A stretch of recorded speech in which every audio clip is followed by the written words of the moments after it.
Hello, this is a new addition to Cinema Limbo. I'm going to be reviewing films in brief as I see them, and the first in this run is to be Mission Impossible Fallout, which I've just got back from seeing, and I was disappointed. I wasn't a huge fan of the previous movies. I think they started really well, then the second one was pretty poor, and they've gradually improved since then, but not reached the level of the first one. And Fallout is a step down. Um, it's a direct sequel to the previous movie, and it keeps that movie's director, Christopher McQuarrie. And the problem is that, firstly, McQuarrie has no real style of his own. All the previous directors had their own signature style. McQuarrie has nothing like that at all. So it feels a bit anonymous. The other problem is that it's gone dark.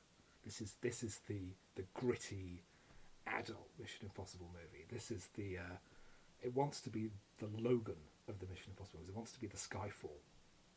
The difference is that with the previous movies for both the X-Men and for James Bond and other series like it, there's a degree of weight to the previous films, not just like heavy or anything like that, but there was an attempt at characterization, at depth, at doing more than just fun, exciting spectacle. And fun, exciting spectacle is exactly what all the Mission Impossible movies are. So here, it's trying to give depth to something that never had any depth.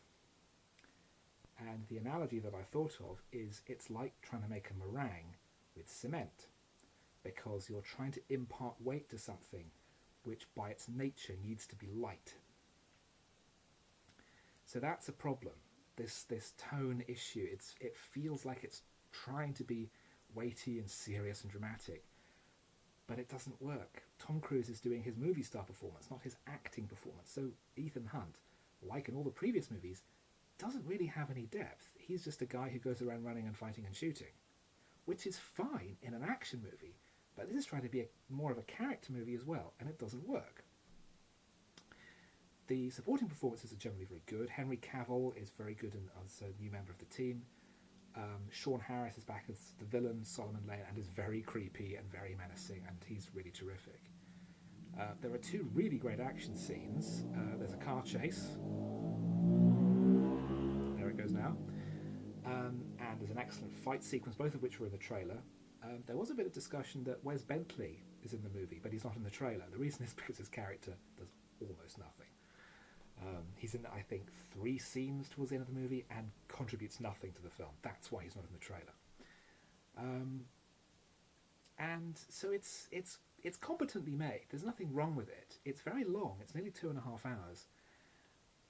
I think that it's trying too hard to be the grown-up Mission Impossible movie. Like, Tom Cruise is going for this is the one that will win the Oscar. And I think, no, come on. So, disappointing. Would I recommend it? I honestly don't know. It's not terrible. By no means is it terrible. I don't feel swindled. I just feel that should have been better. That had too many mistakes. It's also, incidentally, it's the only Mission Impossible movie to have a writer-director. McQuarrie wrote the script and directed, so there's been no kind of dissenting voice, I feel. Maybe Tom Cruise, but nothing to say, this could be better, this could be reshaped. And as a result, it feels like it has problems.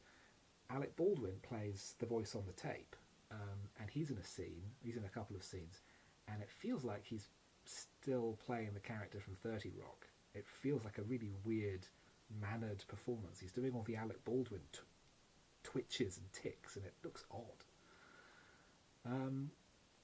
But it's fine, but it really ought to be better than fine. I'm on Twitter, obviously, as you can see below. The podcast is running, so listen to that. You can see that below as well. And I'm sure I'll see something again fairly soon, and I expect you'll see me then.